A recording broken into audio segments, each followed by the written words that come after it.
Hi ಚುರುಕಾಗಿ ಇರೋಕೆ ರೆಡಿನಾ? ಬನ್ನಿ ಹಣ್ಣುಗಳ ಶಕ್ತಿಯ ಬಗ್ಗೆ ಮಾತಾಡೋಣ. ಅಗತ್ಯವಾದ ಜೀವಸತ್ವಗಳು ಮತ್ತು ಖನಿಜಗಳಿಂದ ತುಂಬಿರುವ ಹಣ್ಣುಗಳು ನಿಸರ್ಗದ ಮತ್ತು ವಿಟಮಿನ್ ಇದ್ದ ಹಾಗೆ. ಬಾದಾಮಿ, ಅಕ್ರೋಧ ಮತ್ತು ಖರ್ಜೂರಗಳ ಬಗ್ಗೆ ಯೋಚಿಸಿ. ಅವು ಕೇವಲ ರುಚಿಕರವಲ್ಲ, ಅವು ಚಿಕ್ಕ ಆರೋಗ್ಯದ ಆಗರಗಳು. ಪ್ರತಿದಿನ ಹಣ್ಣುಗಳನ್ನು ತಿನ್ನುವುದರಿಂದ ನಿಮ್ಮ ಜೀರ್ಣಕ್ರಿಯೆ ಸುಧಾರಿಸಬಹುದು, ನಿಮಗೆ ಹೊಳೆಯುವ ಚರ್ಮವನ್ನು ನೀಡಬಹುದು ಮತ್ತು ನಿಮ್ಮ ಮೆದುಳಿನ ಶಕ್ತಿಯನ್ನು ಹೆಚ್ಚಿಸಬಹುದು. ಶಕ್ತಿ ಬೇಕಾ?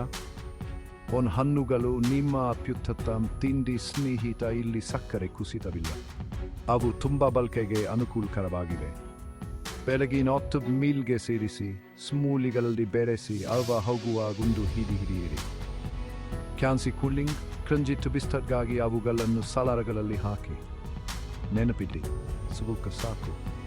ಆದ್ದರಿಂದ ಮುಂದಿನ ಬಾರಿ ನೀವು ತಿಂಡಿಗೆ ಹಾಕಿದಾಗ ಹಣ್ಣುಗಳ ಬಗ್ಗೆ ಯೋಚಿಸಿ. ನಿಮ್ಮ ದೇಹವು ನಿಮಗೆ ಕೆನ್ಯವಾದ ಇರುತ್ತದೆ. ಆರೋಗ್ಯವಾಗಿರಿ, ಸಂತೋಷವಾಗಿರಿ ಮತ್ತು ಆರೋಗ್ಯವರ್ಧನೆಯ ಅಗತ್ಯವಿರುವ ನಿಮ್ಮ ಸ್ನೇಹಿತರೊಂದಿಗೆ ಆ ಬಿಲ್ಯರವನ್ನು ಹಂಚಿಕೊಳ್ಳಲು ಮರೆಯಬೇಡಿ. ಮುಂದಿನ ಬಾರಿ ಭೇಟಿ ಮಾಡೋಣ.